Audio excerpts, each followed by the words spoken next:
ભક્તજન, એક બાપના 4 દીકરાના નાના 2 દીકરાના નામ તો જગત આખું જાણે છે, પણ મોટા દીકરાના નામથી જનતા લગભગ અજાણ રહી છે.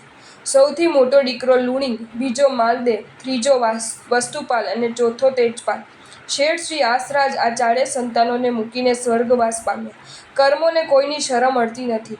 પિતાશ્રી આસરજની વિદાય સાથે લક્ષ્મીએ પણ વિદાય લીધી. ગરીબી વધવા લાગી, રોગો પણ વધવા લાગ્યા.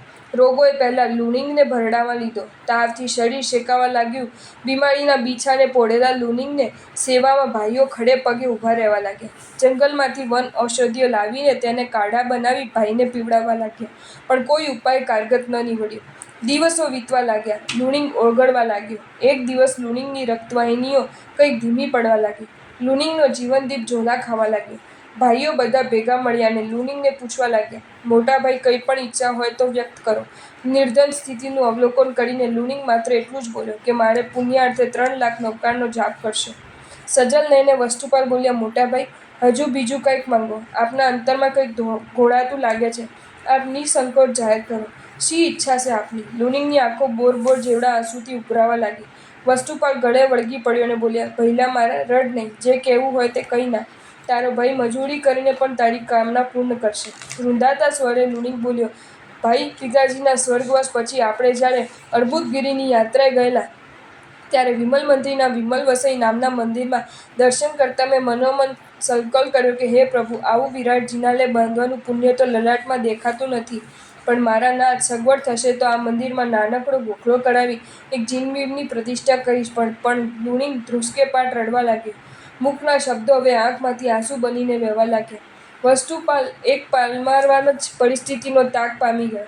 આંખના આંસુ, રૂંધાતો સ્વર, ડચકા ખાતી નાડી અને તૂટતો શ્વાસ જોઈને વસ્તુપાલે લુણિંગનો હાથ પકડ્યો અને બોલ્યો, ઓ ભાઈ લુણિંગ, જરા સ્વસ્થ થઈને સાંભળજે.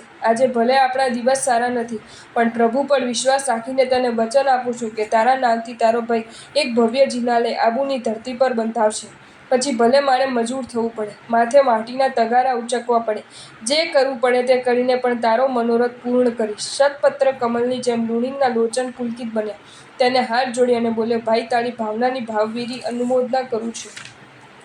અરિહંતે શરણમ પવનજામી એ પદનો ઉચ્ચાર કર્યો અને હંસલાએ પાંખો વીંજી એક ફફડાટ સાથે પિંજરું ખાલી કરીને લુણિંગ પરલોકના પ્રવાસે ચાલી નીકળ્યો. ભાઈઓ રડવા લાગ્યા. લુણિંગ વિનાનો ઘર સંસાર લૂણ વિનાની રસોઈ જેવા ભાસવા લાગ્યો. અંતિમ સંસ્કારની વિધિ પતાવીને સૌ ઘેરે આવ્યા. ભૈલાએ આપેલા વચનને કેમ કરી જલ્દી પૂર્ણ કરવું તેનો પ્લાન સૌના મનમાં રમવા લાગ્યો. પ્રભુના મંદિર નિર્માણની ભાવના ક્ષણે ક્ષણે અશુભ કર્મની નિર્જરા કરાવનારી અને પુણ્યનો બંધ કરાવનારી છે. આ મંદિર મૂર્તિ નિર્માણની ભાવનાઓએ કર્મના ચક્કર ફેરવી નાખ્યા અને જોતજોતામાં નિર્ધન ગણાતા વસ્તુપાલ તેજપાલ ધોળકા નરેશના મંત્રીશ્વર તરીકે સ્થાન પામ્યા અને લક્ષ્મીજીએ પોતાનો રસ્તો બદલ્યો. ભંડાર ઉભરાવા લાગ્યા અને ઘરે છલકાવા લાગી. પગલે પગલે નિદાન પ્રગટ થવા લાગ્યું. માઉન્ટ આબુની વસુંધરા પર મંદિરના પાયા ખોદાવા લાગ્યા. શોભનરાજ શિલ્પકારે પોતાના 1500 કારીગરોને કામે લગાડ્યા.